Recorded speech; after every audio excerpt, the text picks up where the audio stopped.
Good evening. As promised, we have two fantastic speakers for you. And so what I'd like to do is introduce Jose Garcia Guerrero, who is the president of Energía y Agua de Mexico, who will introduce the first speaker. Thank you. Jose?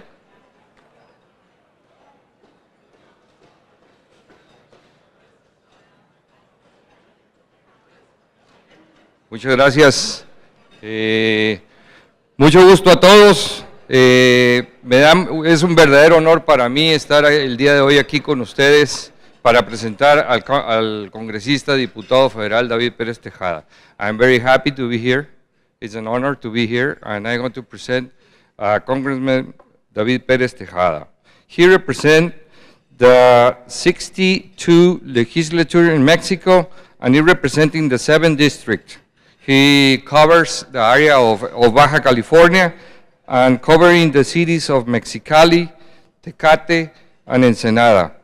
He is part of 3 commissions on the Federal Congress in Mexico, and is the Commission of Business Affairs of the North Border, Secretary of the Commission of Treasury and Credit, Secretary of the Commission of Housing, and he is a member of the Commission for Maquiladora Industry. So I'm pleased to present Congressman David Perez Tejada. Thank you.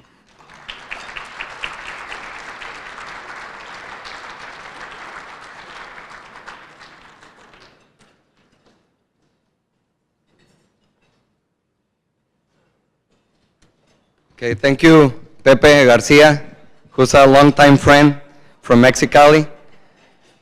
Okay, welcome you all. I'm very pleased to be here and to see all these familiar faces since I used to be the International Relations Director for the City of Mexicali from 2004 through 2006, and I work along with Tim Kelly, Thomas Topuses, Tom DeBuse, and that's when I met, and thank you for being here, Assembly Member Eduardo Garcia, when he was Mayor of the City of Coachella.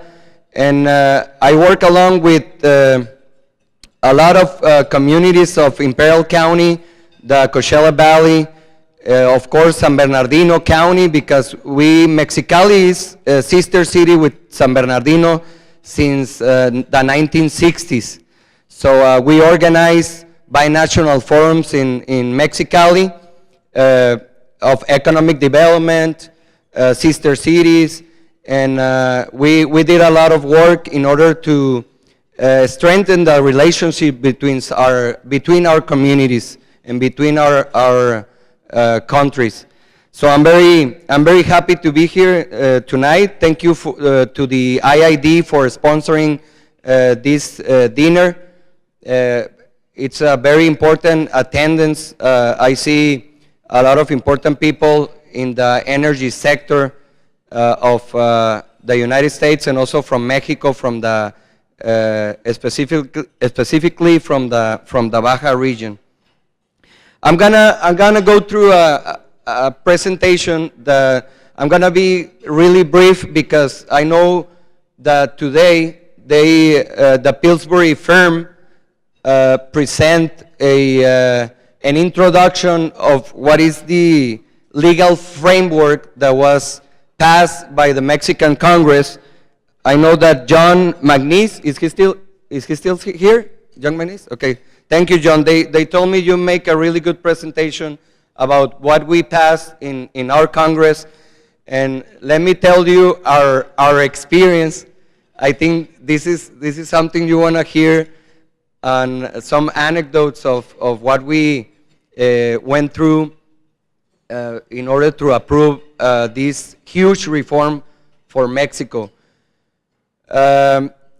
When we passed the constitutional reform, we spent more than 36 hours with no interruptions in the Mexican Congress.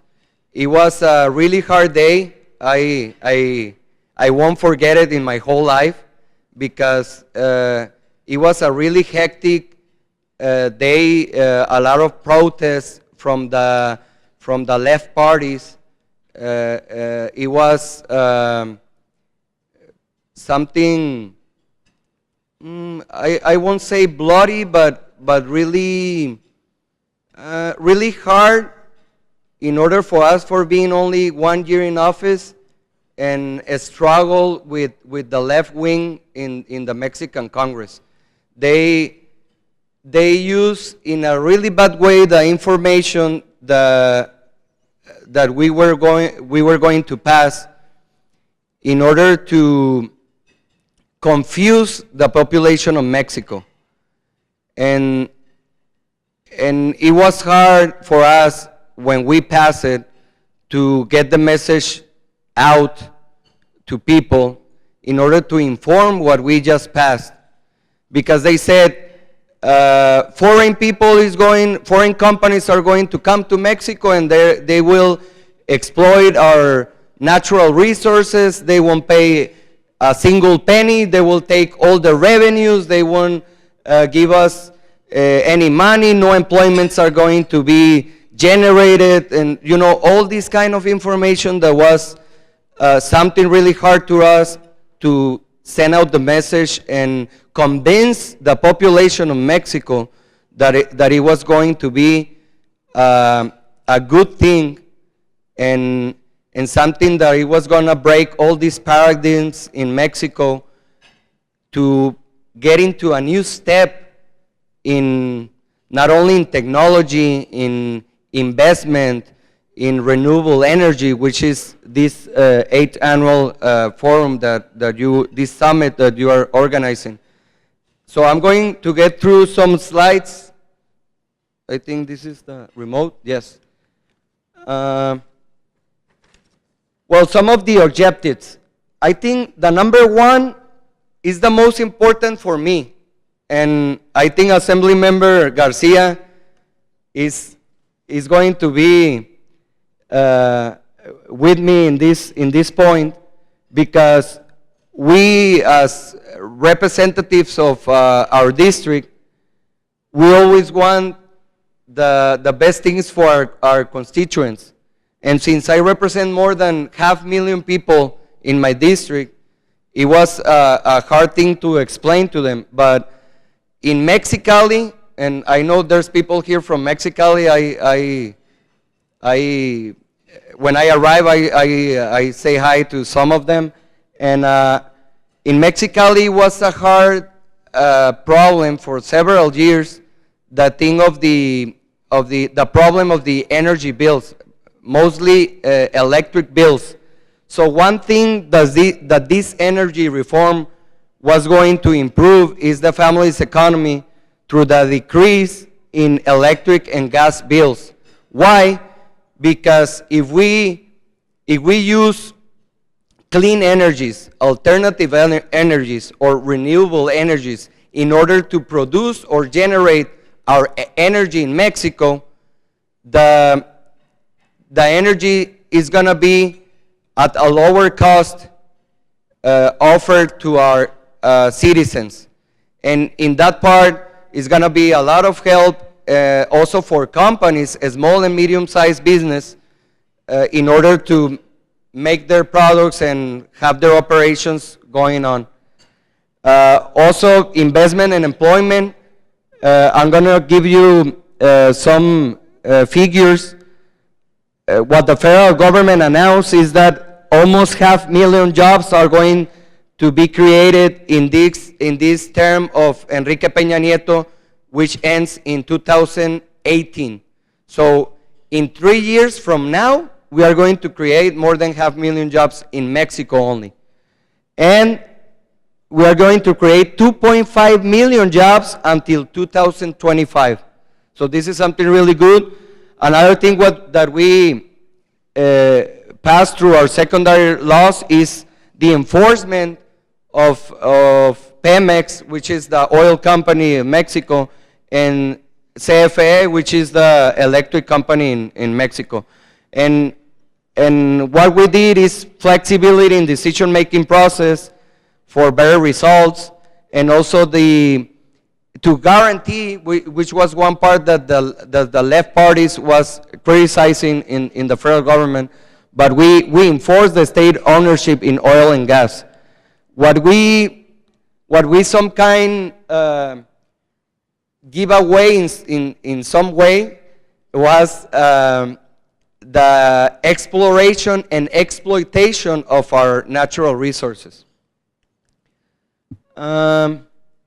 Something that was created for environmental protection was the national, I translated, so I don't know if it's good or if it's awkward, but it's the National Agency for Industrial Security and Environmental Protection of the Hydrocarbons Sector. It's a long name, but what you hear is all the attributions and faculties that is going to have this agency, which already started, I think it's in some of these slides, in March 2nd. So 10 days ago, we are now going through the energy reform. So 10 days ago, this agency started up in the federal government as an autonomous entity that depends on Semarnat. Semarnat is our environmental ministry in Mexico, and they are in charge of technical and self-managed autonomy, charge of regulation and supervision of industrial security and environmental risk in the value chain of the hydrocarbon sector in Mexico. And they are going to publish rules of operation. They will authorize and supervise the management systems and operational environment prevention risk. They will also take charge of disposals and all the related things with the energy reforms. So there were some functions that this agency will be in charge of that some of the ministries or commissions in Mexico had before as their attributions. So something that the energy ministry used to be in charge was regulation, supervision, industrial security. Now the agency of security, industrial security and environmental protection will be in charge of doing all these attributions or faculties within their environment. Environmental Protection Ministry, some of the attributions that will be in charge of this agency, some of the Federal Environmental Protection Agency that will be in charge of them, which is the management of files and attribution like supervision, investigation, penalties, and on all kind of activities within this sector. Okay. So I think, I don't know if Pillsbury firm talk about this, but some of these figures and information I think is good for you because it's something that I found for my presentation with all the agencies, and I think it's something really important in order for you, because I know there's some sponsors and investors in this dinner that will be interested in this part.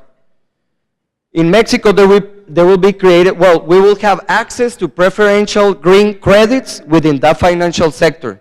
So if you are an investor in Mexico, the financial sector, all the banks and the development banks that we have in Mexico will have credits for you.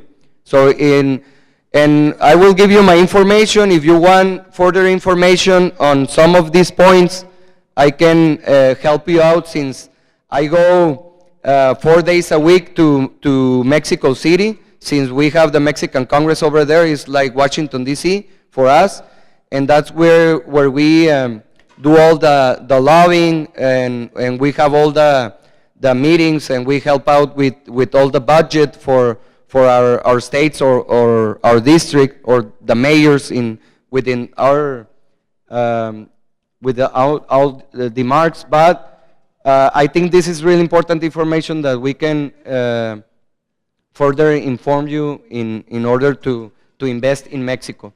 So we will have Mexican centers for energy innovation, which will be in charge of training our people like engineering in petrochemical or people that will be working in this energy sector, and we will strengthen the R&D in Mexico. They will invest in the following years with public and private partnership, 2,000 million pesos, which represent, I did the conversion, and it's about $135 million in these centers. So this is something really important for you because before entering into this dinner, I know there's some people from the geothermal sector or the solar energy or the eolic energy industry. So I can connect you to these different institutes or investigational or research institutes that will be in charge of these centers that will capture all the budget from the federal government in order to develop human resources, to train human resources and develop R&D. For the geothermal sector will be CICESE, which is based in Ensenada. It is a Superior Studies Center for Investigation. In the solar energy sector, this specifically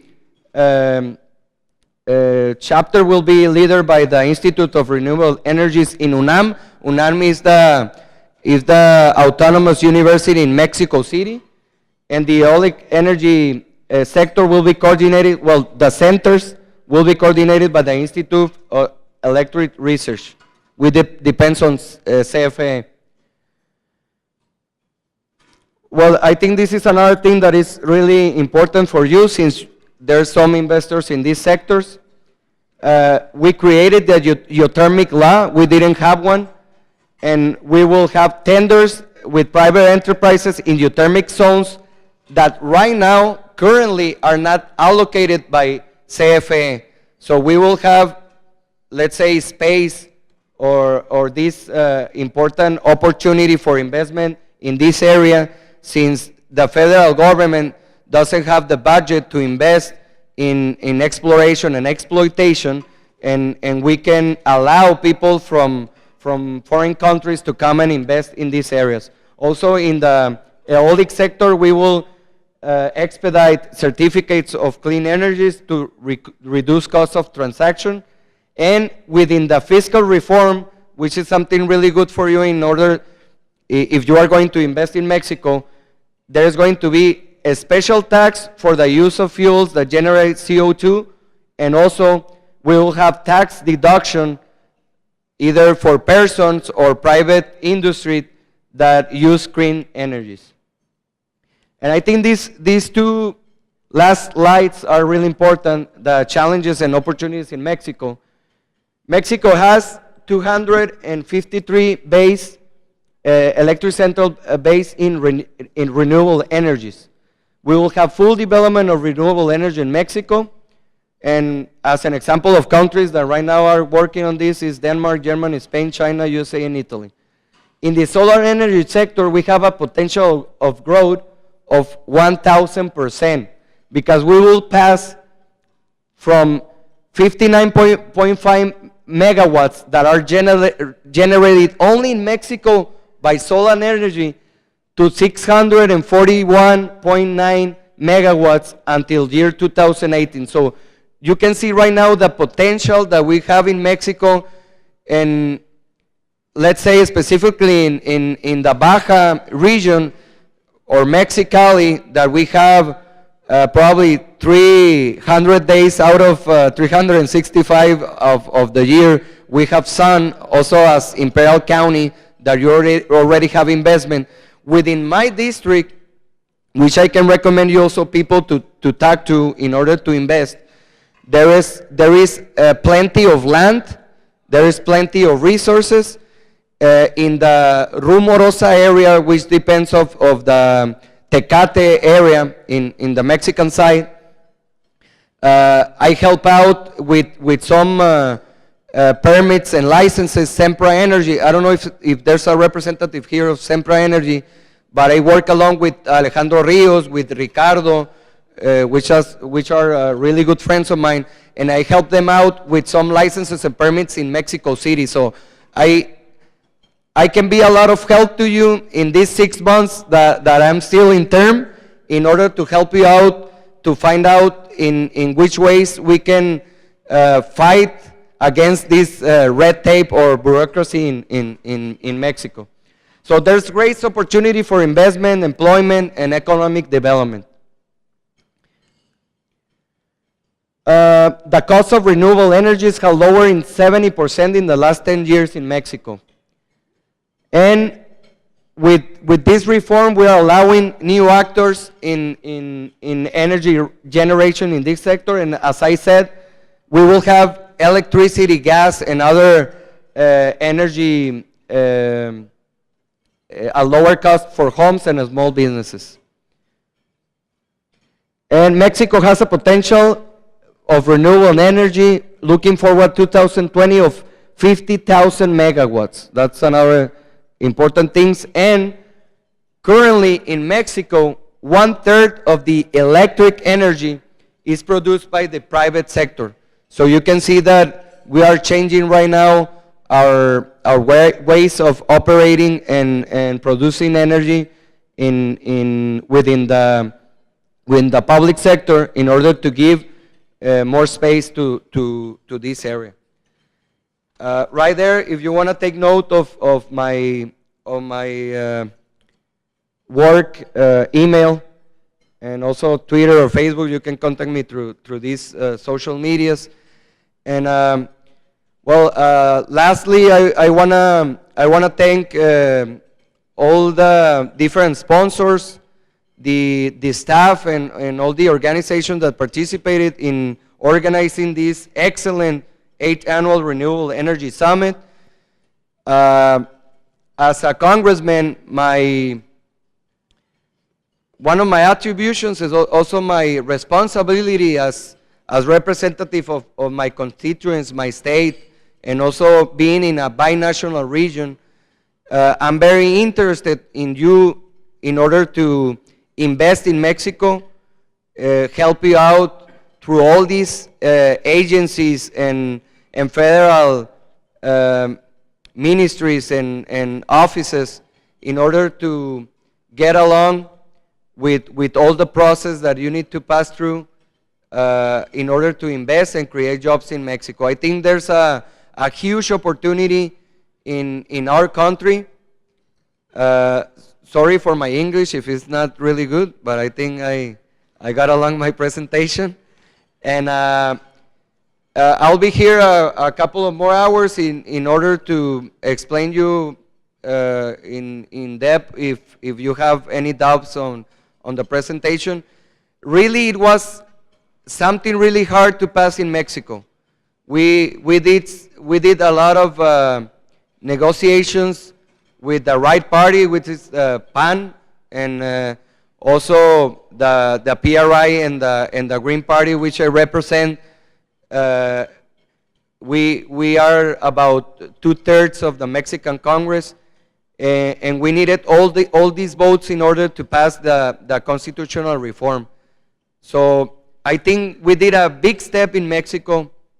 We are good examples for third developing countries, in order to show them that these challenges can be a great goal in order to generate more jobs and have more revenues as a country, since we depend, our economy and our budget depends a lot in Mexico in oil.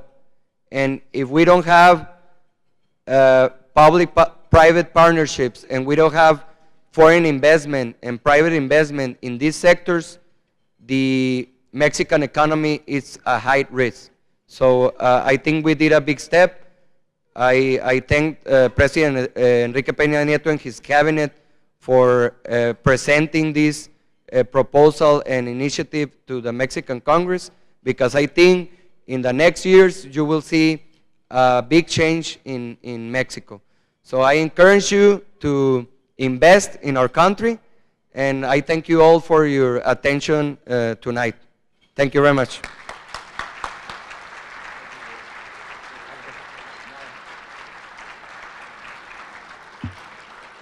Thank you. We're going to have our next speaker up in just a couple of moments, so enjoy your dinner. Thank you.